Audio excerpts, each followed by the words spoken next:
43 is Maitreya speaking. Maitreya Uvacha Iti Prachetubir Abhishutahari Pitastaya Tatatyaha Saranyavatsala Anichatam Yanam Atripta Saksusam Jayasvadamam Apavarha Virya. The great sage Maitreya continued, My dear Vidura, the Supreme Personality of Godhead, who is the protector of surrendered souls, being thus addressed by the Prachetas and worshipped by them, replied, May whatever you have prayed for be fulfilled. After saying this, the Supreme Personality of Godhead, whose prowess is never defeated, left. The Prachetas were unwilling to be separated from him, because they had not seen him to their full satisfaction. So the Prachetas, they have prayed for the topmost benediction. So for the conditioned souls in this, in this material world, to be all. They prayed for the benediction, but not for themselves, for the conditioned souls in this material world. And what was that benediction? To be always in the association of devotees. By Lord Shiva's association, they got darshan of the Supreme Lord himself. By association of devotees, you can see the Lord face to face, we heard.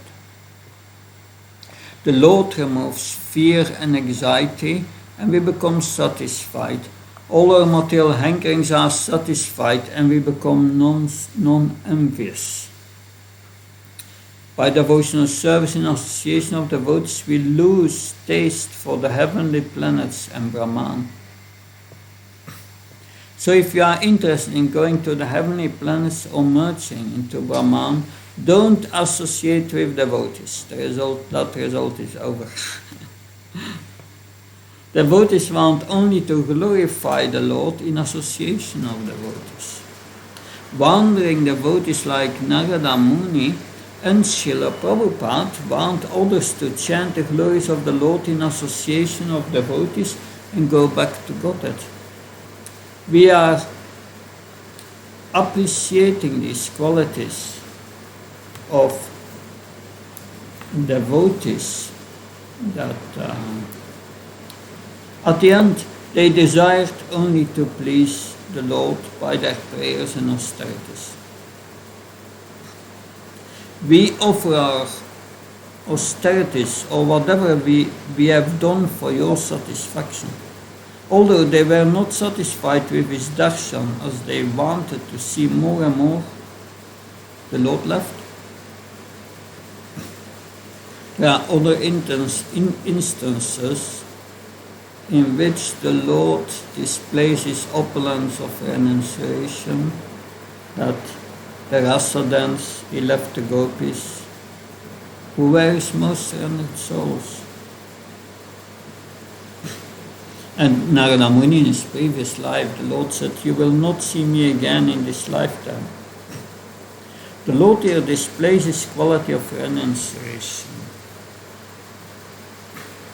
That is explained in the purport of 43. So Uddhav was left behind at the end of Krishna's pastimes. That's another instance. And he left the Pandavas and Queen Kunti. But that was to show kindness to his devotees in Dwarka, who were suffering from separation. He has his devotees everywhere. He is not partial.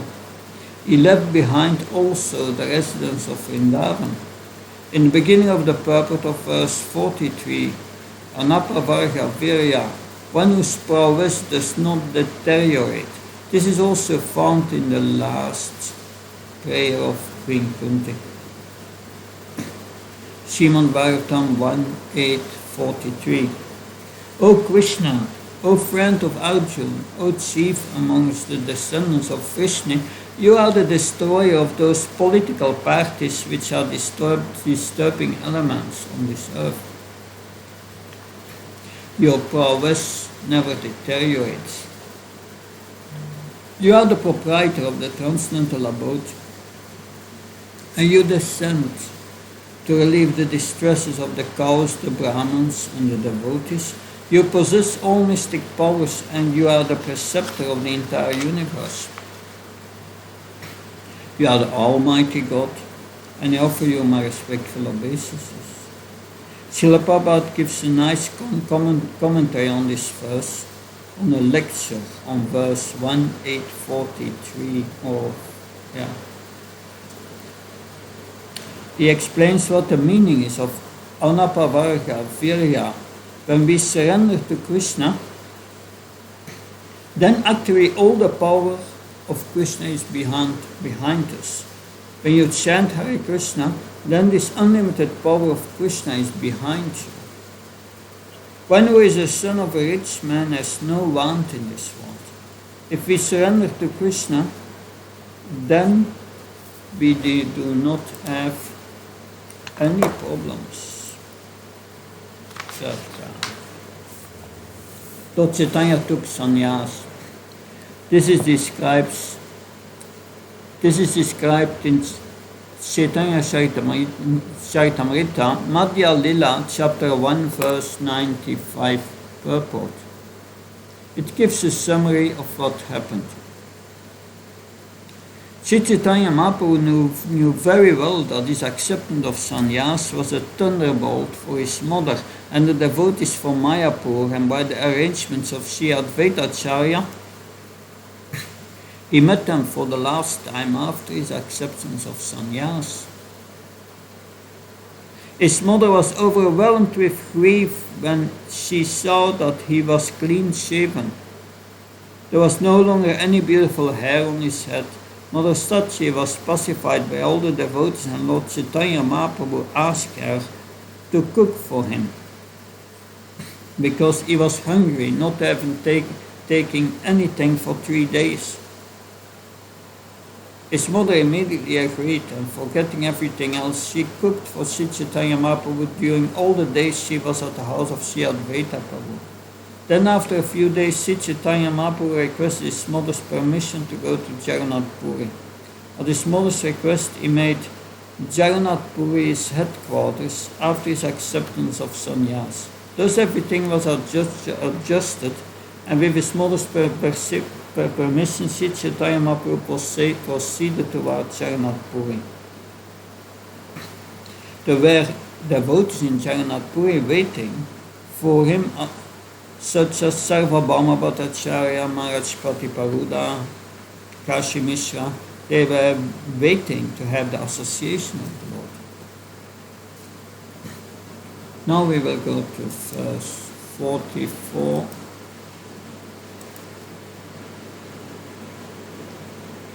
Atanyaya saliyat prachetasa udamvata Viksya kupyam dhamashanam kam rodum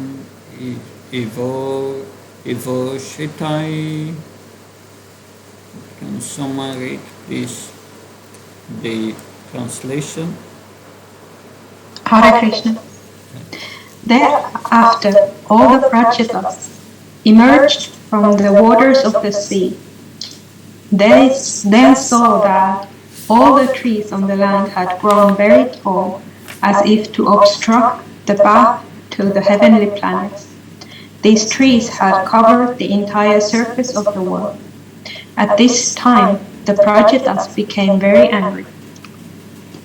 So when they were in the water, the Lord must have appeared to them. Now they are coming out of the water. The Lord appeared to them while they were in the depths of the ocean.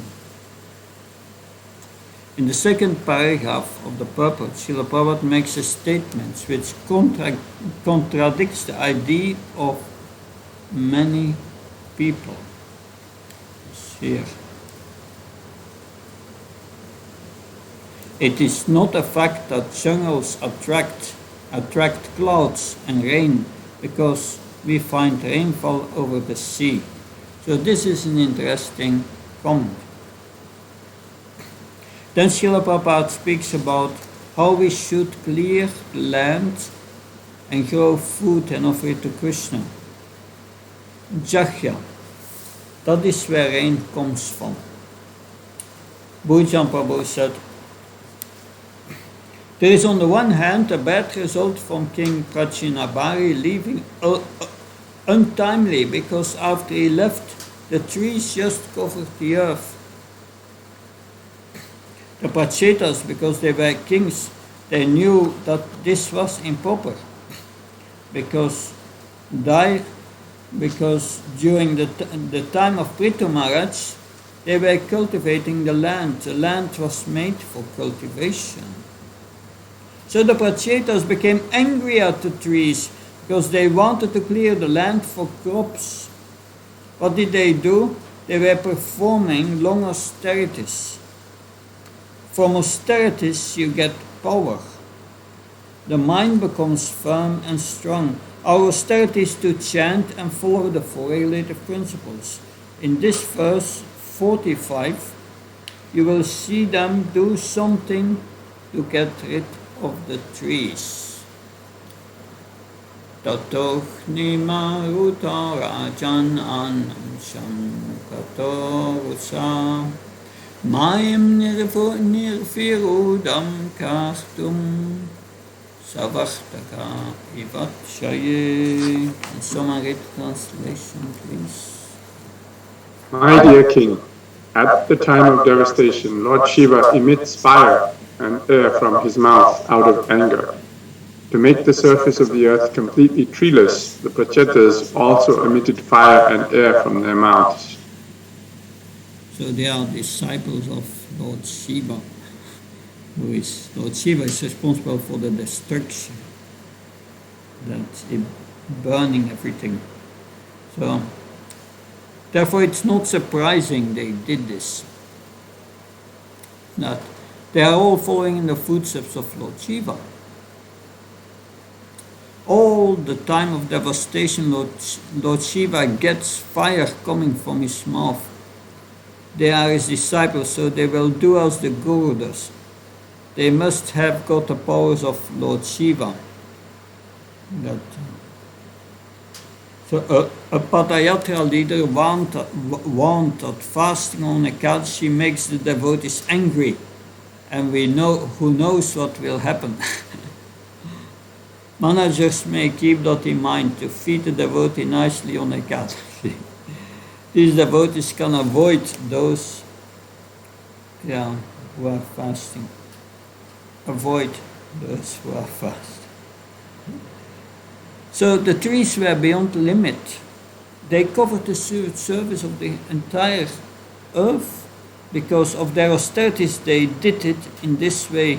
Just like Lord Shiva, the fire came out. Can someone read the purport, please?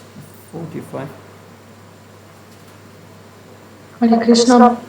In this verse, Vidura is addressed as Rajan, which means O king.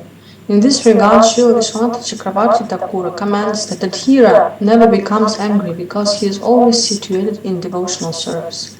Advanced devotees can control their senses. Therefore, the devotee can be addressed as Rajan.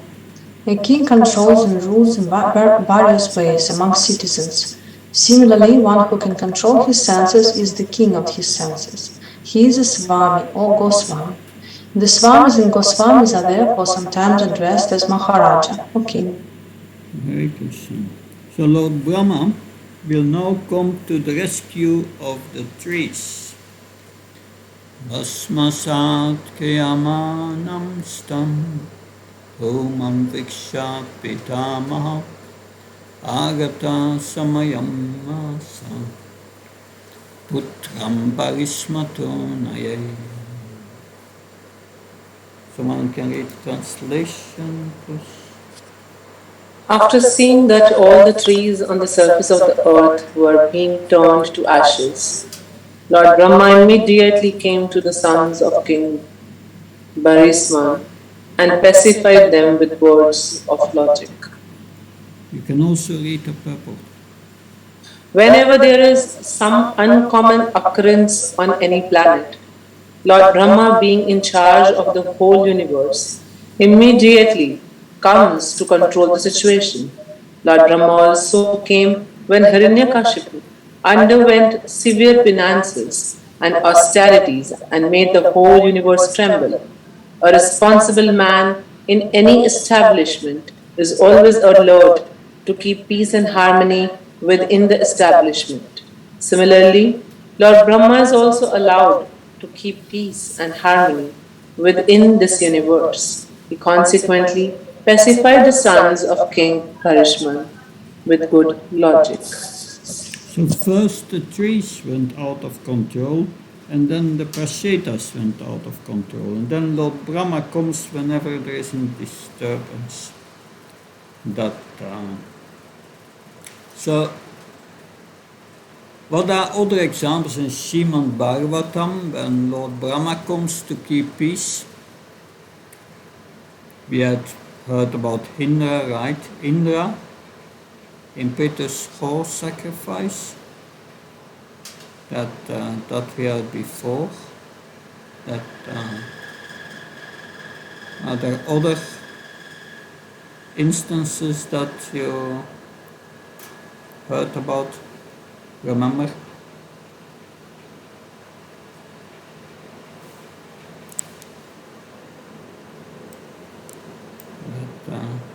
There are a few more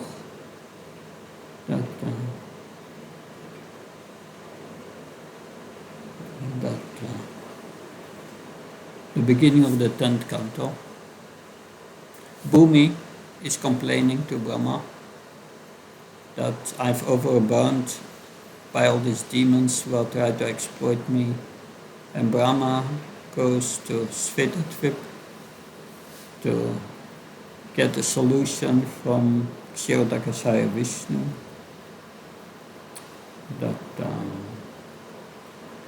and then you get the message, don't worry, Krishna is coming and all the demigods should take birth on the earth. Also, when Diti and Kashyap conceived these demons, it became dark in the universe and the demigods were worried. And they went to Lord Brahma and Brahma said, don't worry, there are these demons. And in the next canto we will hear about Lord Brahma comes to convince Priyavrata to leave sannyas and to enter the Hyasta ashram. So these are examples of Lord Brahma. He has to interfere sometimes. If he can't handle it, then Lord Vishnu comes. Text 47. Tatra vashistaye vriksham pittadu itaram tada uchaswaste prachotebhya upadista svayam bhuva. So, can someone read the translation, please? Hare Krishna. The remaining trees, being very much afraid of the Prachetas, immediately delivered their daughter at the advice of Lord Brahma. Yeah, so in the Bprs it is described, his daughter was born of Kandu and Pramlochan, the society girl from heaven. That it was, yeah. Her name was Marisha. So Marisha was offered by the trees. 48. Desha Brahmana Adeshan Marisham Upayemire Yasyamat Avahyanat Ajanna Janna Jonia. Translation, please. Following the order of Lord Brahma, all the Prachetas accepted the girl as their wife. From the womb of this girl, the son of Lord Brahma, named Daksha, took birth. Daksha had to take birth from the womb of Marisha due to his disobeying and disrespecting Lord Mahadeva, Shiva. Consequently, he had to give up his body twice. Yeah. So first time Daksha was killed by Virabhadra. Then he got the head of a goat. And then he had to give up that body. And then he was performing austerities. And now he got the third birth. So in the purport, in this connection the word Mat Avahyanat is significant. King Daksha was the son of Lord Brahma, therefore in a previous birth he was a Brahman, but because of behaving like a non-Brahman, a Brahmana, by insulting or disrespecting Lord Mahadev, he had to take birth within the semen of a Kshatriya. That is to say, he became the son of the Prachetas.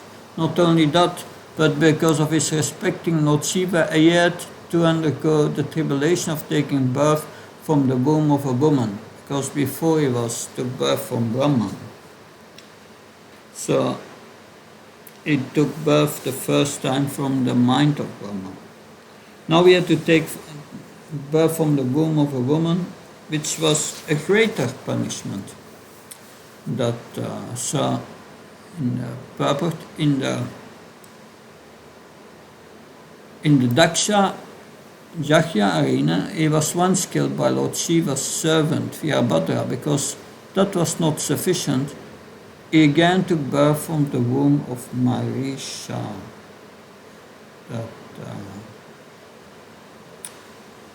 At the end of the Daksha Yajna and the disastrous incidents there, Daksha offered his prayer to Lord Shiva, although he had to give up his body and take birth from the womb of a woman impregnated by the semen of a Kshatriya. He received all opulence by the grace of Lord Shiva.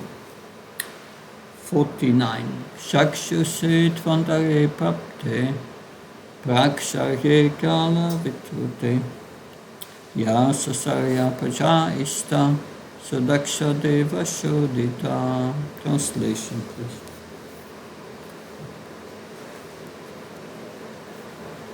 His previous body had been destroyed, but he, the same Daksha, inspired by the Supreme Will, created all the desired living entities in the Chakshusha Manvantara. Thank you. There is a connection here again. Daksha was connected with Lord Shiva in his previous birth because he insulted him, and then he was forgiven.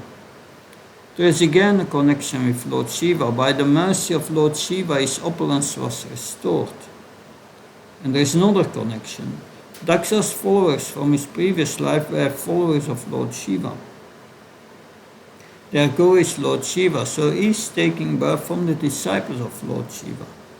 That this is another connection of Lord Shiva and Daksha.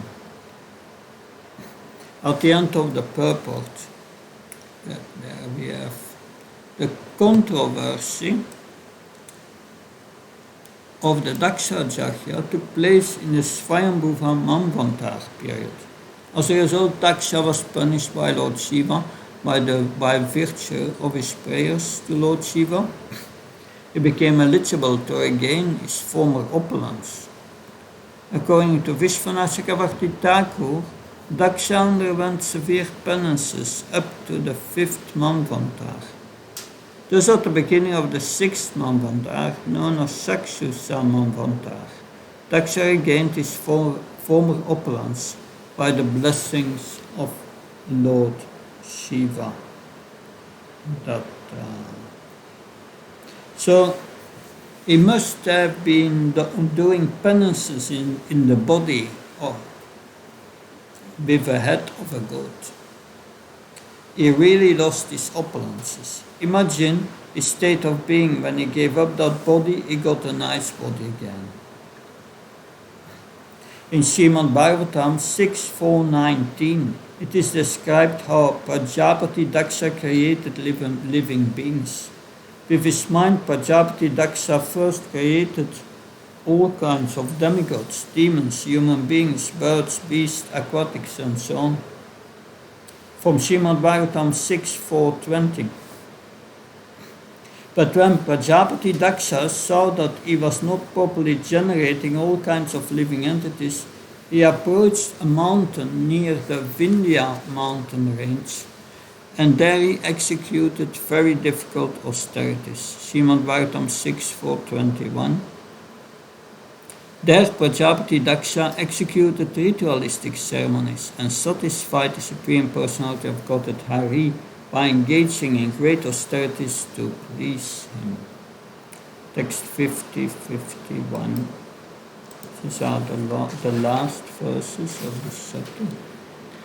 Ye yama, ye jaya mana sarve samte asteas vinamrucha svayopadata dakshacha karmanam dakshana pruvan tam praja sarvarakshayam anadir abhisisyacha joyo joyeyamscha savai sarva prajapatin. Translation, please. After being born, Daksha, by the super excellence of his bodily luster, covered all others' bodily opulence. Because he was very expert in performing fruitive activity, he was called by the name Daksha, meaning the very expert. Lord Brahma therefore engaged Daksha in the work of generating living entities and maintaining them. In due course of time, Daksha also engaged other Prajapatis in the process of generation and maintenance. So, first he generated so many sons, and Narada Muni was taking them away. Then he decided only to create girls, because Narada Muni takes the sons away. And they got married, and thus he engaged them in generating progeny. In the 6th canto, chapter 6, in the summary, at the end, one should know that it is because of the union of these 60 daughters with various exalted personalities that the entire universe was filled with various kinds of living entities, such as human beings, demigods, demons, beasts, birds, and serpents. So we are at the end of this chapter, and we will start the next chapter, that Narada instructs the Prachetas. Yes, Advaita Krishna Prabhu. Hare Krishna Maharaj. I have a question here in relationship to the quality of the ritualistic activities. Was that the reasons were, because we see at the times of Maharaj Prithu, when there was such neglect, Mother Earth did not give her bounties. And then we see in the pastimes of the Prachetas an outgrowth of trees. And then we see consequently the appearance of Daksha, who is expert in ritualistic activities. So what was the reason? I'm just speculating through, and I would like to get your advice. What was the reason that the trees were overgrown and caused so much problems on the Earth planet? Was it the wrong performance of ritualistic activities, therefore needed the appearance of Daksha, who is expert in them, or what was the reason?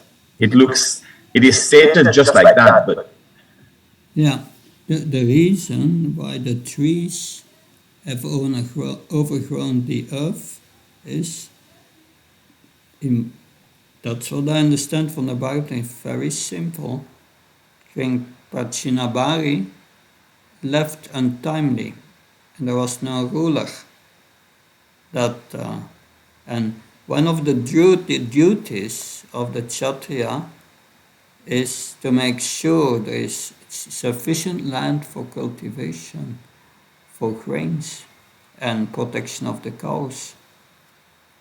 But for many years, they did austerities in the water, thousands of years, there was no ruler. And the trees took over. Nobody stopped them. Of course, at that time, there was also much less population than now. The universe was practically not populated. So yes, that's a lack of a ruler there. That was the reason why the trees took over.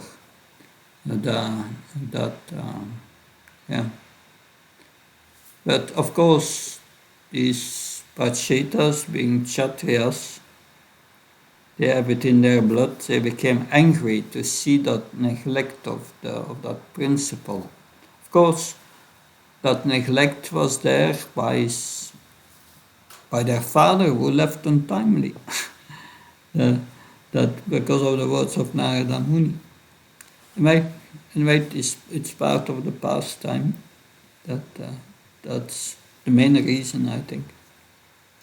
Because there is a mention in the purport of the demigods in charge of the trees. Yeah. And maybe, like, I was reading through in between the purport and the verses, connecting them, and I felt like maybe the ritualistic activities were not performed properly to satisfy the devatas, or some of them were being favored, not because there has to be a proper balance of ritualistic activities so that all the demigods are satisfied, so all the elements of creation are performing properly. So I was reading in between the lines like that. So that's surely also a point that normally the duty of the king is Jahya, Janarta Karma no Yatra Lokayam Karma Banna, doing sacrifice for Vishnu, and it was not done. And then, of course, imbalance comes. That's for sure. That's a good point. Thank you. Very good. Good. So, we continue. Narada instructs the Prachetas. Maitreya vacha tata upanna vihyana asvadoksaya bhashitam smaranti atmache bharyam Vishricha pravachandriyat. Okay, translation please.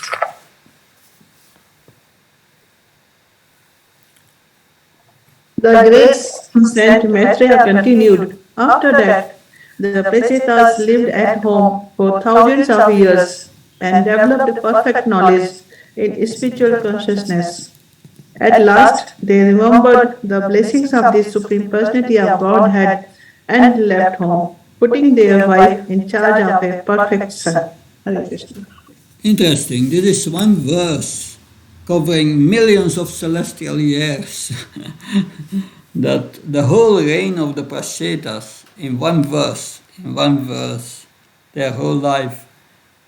That we did not hear much about their rule except that they burnt the trees and they had the sun. And now they left home and remembered the blessings of the Supreme Lord. In the purpose, Srila Prabhupada mentions in the last paragraph that giving up a comfortable home, that's at the end, giving up a comfortable home is absolutely necessary for human beings. And it is advised by Prahlad Maharaj, Itvatma Padam Khiyamanda Kupam, to finish the materialistic way of life.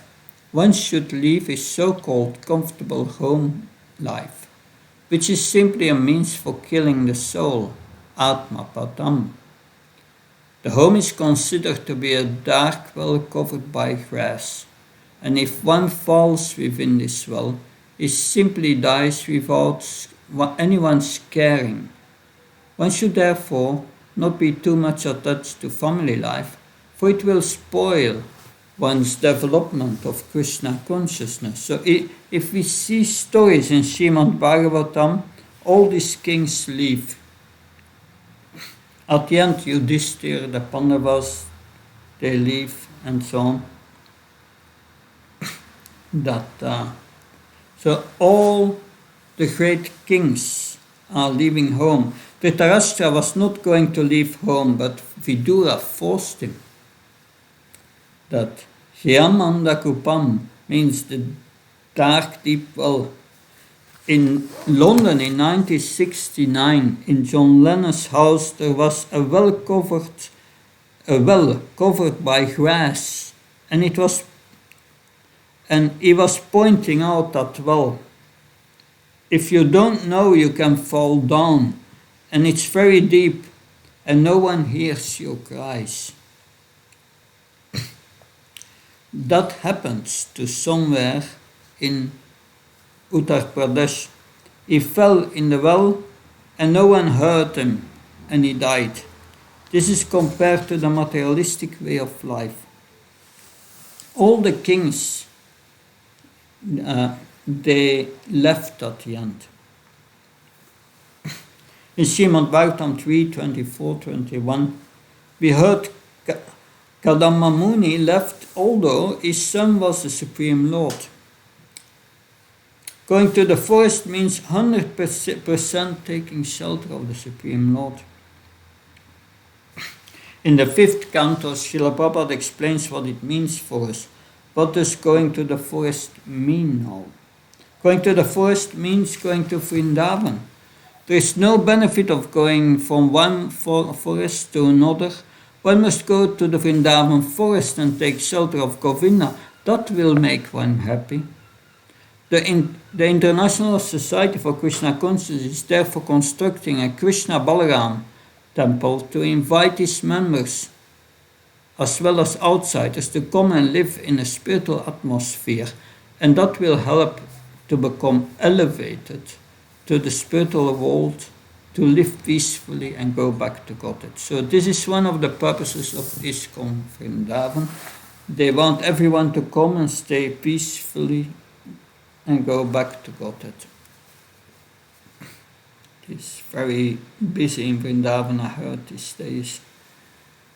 Text 2. Dekshita Bhamasatrena Sarvabhutatma Vedasa Pratishyam Disivelayam Siddhabhutyatra Chalihi. Translation, please. Hare Krishna. The Prachitas went to the seashore in the west, where the great liberated sage Jajari was residing. After perfecting the spiritual knowledge by which one becomes equal toward all living entities, the Prachitas became perfect in Krishna consciousness. So here there is another connection with the ocean. Where are they going after leaving home? They have a connection here with water. They did austerities for many celestial years in the ocean, and now they are going to the seashore, where they are going to associate with Jajali. That's the... So, I will read a part of the purport.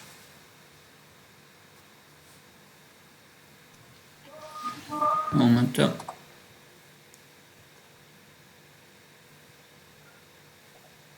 Yeah, it's at the end. A learned person sees everyone equally on a spiritual basis. And a learned person, a devotee, wants to see everyone developed in Krishna consciousness. The place where the Prachetas were residing was perfect for executing spiritual activities, for it is indicated that the great sage Jajali attained mukti, liberation there. One desiring perfection or liberation should associate with a person who is already liberated. This is called sadhu sangha, associating with a perfect devotee. Text 3. Tanyachita Pranamana vachodriso, Shita sanan santa samana viha. Purema libamani jyotitatmana, Sura suradyo satrises manarada. Translation, please. After practicing the Yogasana for mystic yoga, the Prasitas managed to control their life air, mind, words, and external vision. Thus, by the pranayama process, they were completely relieved of material attachment. By remaining perpendicular, they could concentrate their minds on the uppermost Brahman. While they were practicing this pranayama, the great sage Narad, who is worshipped both by demons and by demigods, came to see them. Hare Krishna. Thank you. Perpendicular. Sitting very straight in lotus asana. Here it is said that they were meditating on Brahman. Which form of Brahman did they meditate on? Lord Shiva instructed them that the form of Krishna is the form that everyone desires to see. So we will see the purport.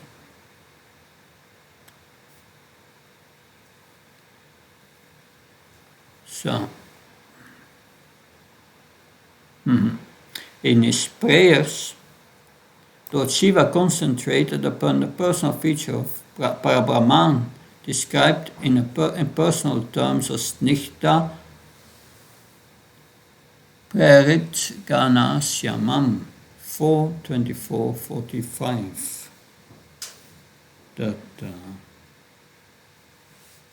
Following the instructions of Lord Shiva, the Prashetas also concentrated their minds on the Shyamasundar form of the Supreme. And then here, the great sage Narada travels everywhere. He goes to the demons and the demigods and is equally respected. He is consequently described here as Sura Suradya, worshipped both by the demons and by the demigods. For Narada Muni, the door for every house was open, although there is perpetual animosity between the demons and the demigods. Narada Muni is welcomed everywhere. Narada is considered one of the demigods, of course, and the word Devarshi means the saintly person among the demigods. But not even the demons envy Narada Muni. Therefore is equally worshipped both by demons and by the demigods. A perfect Vaishnava's position should be just like Narada Muni's, completely independent and unbiased.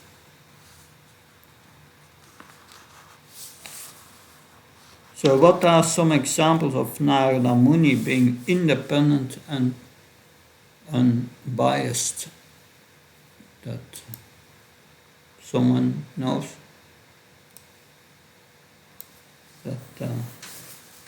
He came to Kamsa and Kamsa listened to him. Yes, he came to Kamsa, sure, a big demon, and he listened to him. He told Kamsa all about Krishna and that you should not trust these demigods because the demigods told you that the 8th son of your sister will kill you. Before Kamsa was going to allow Vasudeva to take the child home. But Narada said, no, don't trust these demigods. It could be any one of the children. So Narada wanted to accelerate Krishna's appearance. So how is he unbiased, not prejudiced? Because he wanted Kamsa to be delivered as soon as possible. So how do we follow this instruction of Srila Prabhupada? A perfect Vaishnava's position should be just like Narada Muni, completely independent and unbiased. How do we follow that? being completely independent and unbiased. Any ideas? By preaching to the... By preaching, yeah. That, any other idea? And Narada Muni is not afraid of anyone, completely fearless, so he can preach to also to anyone.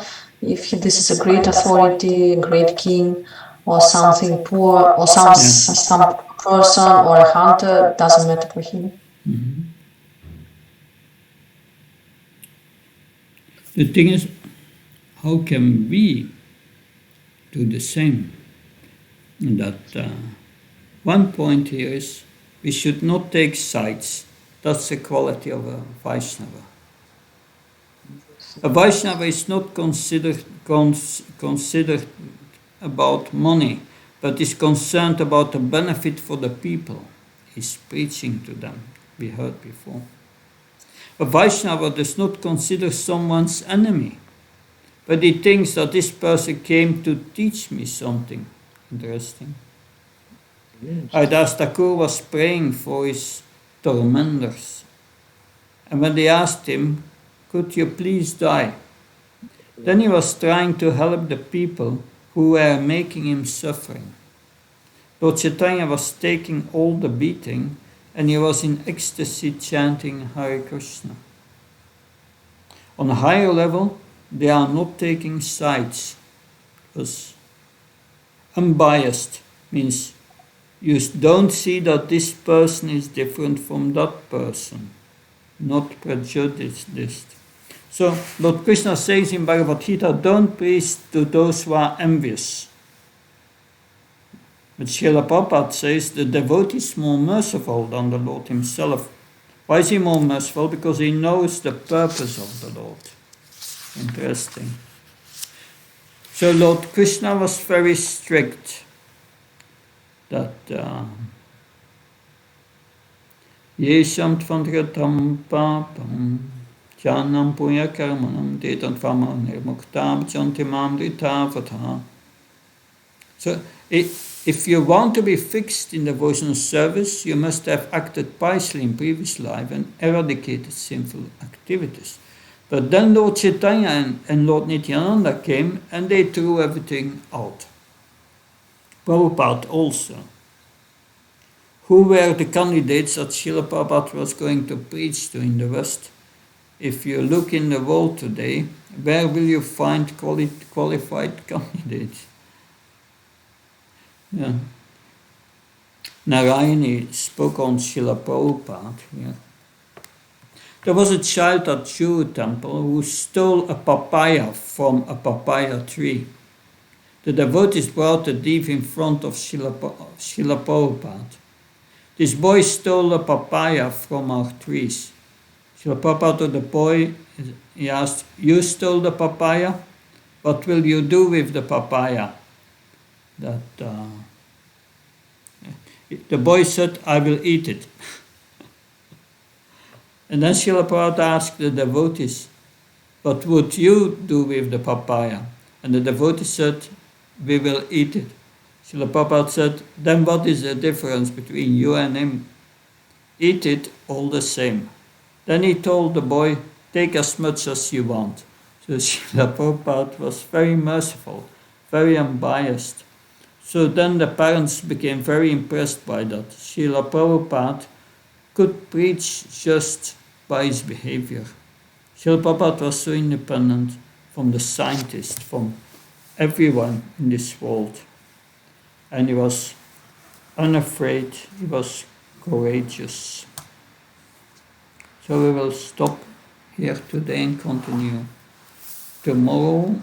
This last chapter is not a very big chapter, and let's see where we get tomorrow, but we may finish it tomorrow. Let's see. Any questions on this section, please?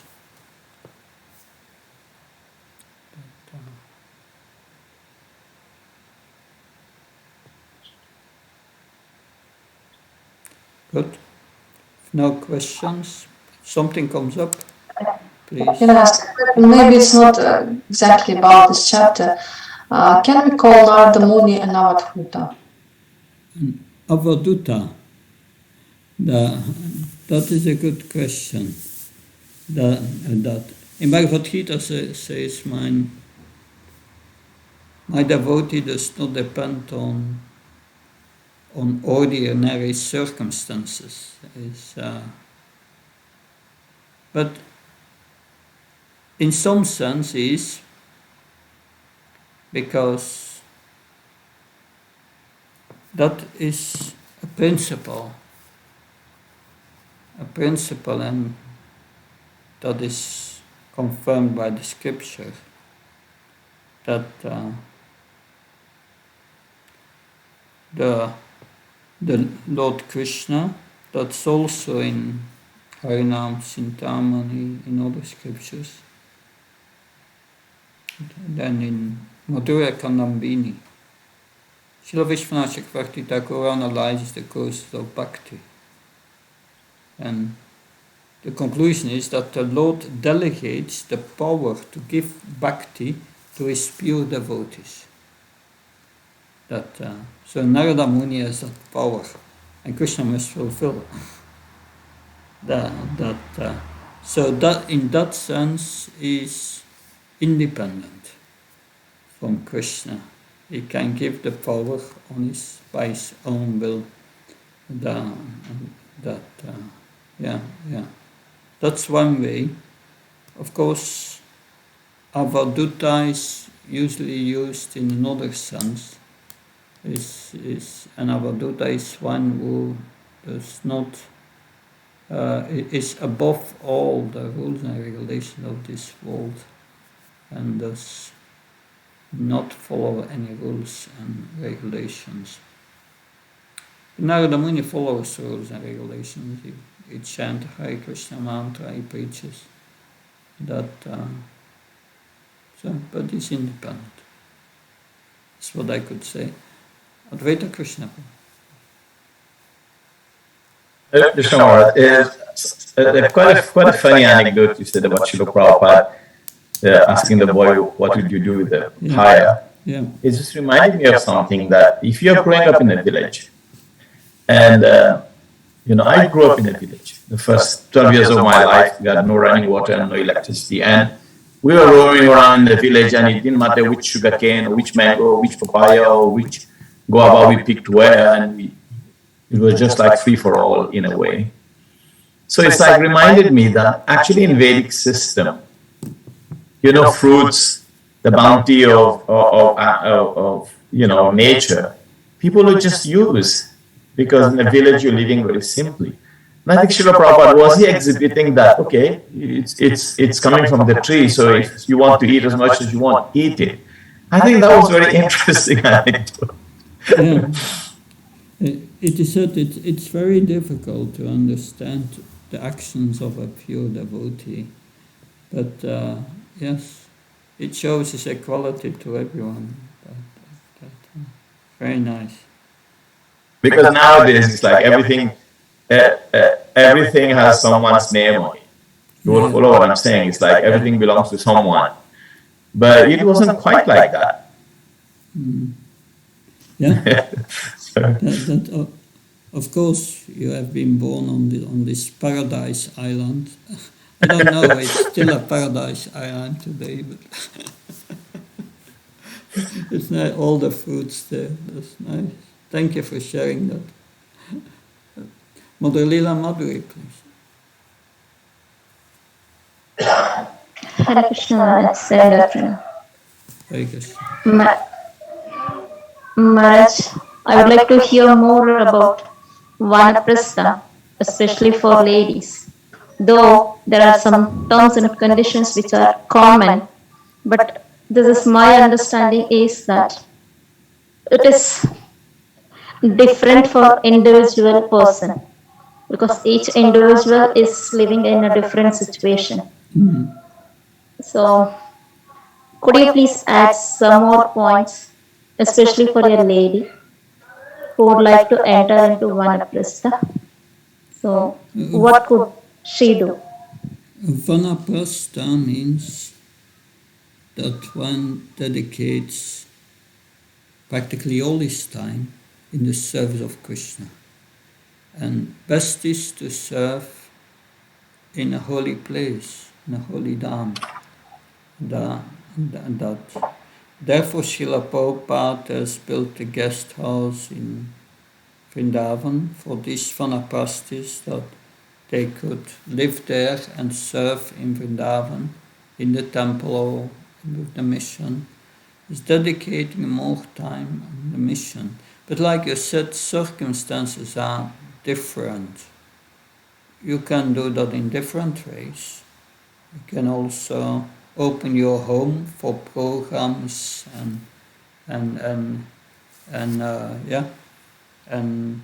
dedicate more of your time to hearing about Krishna and following courses like we do now and so on. Dedicate all your time to Krishna, because time is short, it's running out. So the question is just 24 hours a day we must be able to focus our attention to Krishna. And how to do that? Therefore Vanaprastha is good, because Vanaprastha means connecting all your activities with Krishna. Normally Vanaprastha can be taken by husband and wife together. They can together serve in the holy name. That's no problem. But the necessity is there when we get older, that we dedicate all our time in Krishna's service, so that our mind is always connected with Krishna. That's the purpose. So we may not forget the purpose behind it. And we must make arrangements according to our situation. Does that help, Mother? There are certainly more points, but this is the essence. Yes, Maharaj. Thank you. There's one more question. Yeah. So Sri Prabhupada says that not even the demons envy Narada Muni. Of course, I cannot compare myself with Narada Muni, but how to handle the situations where among the devotees are showing some envious towards us. So what should one do at that time? Yeah, there are different things here always to consider. We may think that the devotees are acting enviously towards us, but what is the proof? We can't see in their mind. It may also that we are supposing that. So that's the first question. That what is our perception right? That's something to be to be careful with.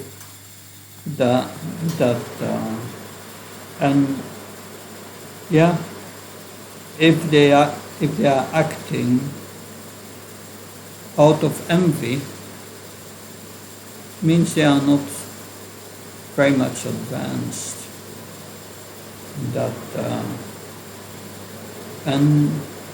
Instead of becoming disturbed by it, we should also not disturb them. Krishna says in Bhagavad Gita, we should not disturb those who are attached to the results of their work.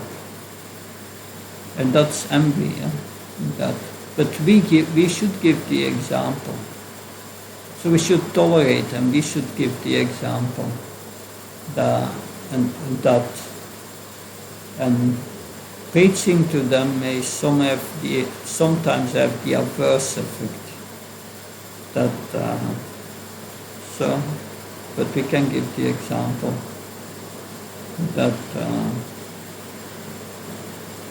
so these are 2 points is our perception right? Maybe not.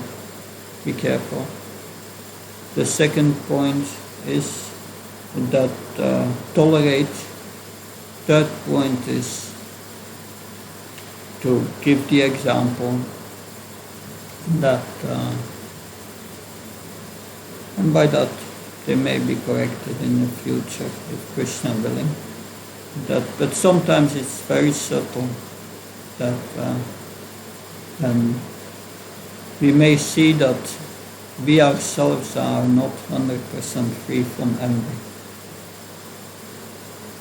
And understanding that, we may think, yeah, we are in this prison of this material world and one prisoner is going to correct the other. That's not the way that the spiritual master can correct them. And we can inspire them to hear about Krishna and to engage more in devotional service. That will help.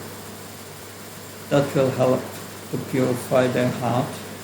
Then the envy will go. That is what we learn in this chapter, this verse, that when one hears about Krishna, all the envy goes and one becomes peaceful.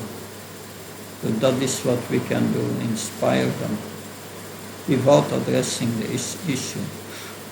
Because if you address the issue directly, you may hurt their false ego, and you are further from correcting them. So it's all a bit subtle. Does that help, Mother Madhuri? Yes, Mother. Thank you so much. Thank you. Good. Thank you very much. Then we will leave it for today and we continue tomorrow with the next section. Thank you. Hare Krishna, Jai Prabhupada. Hare Bol.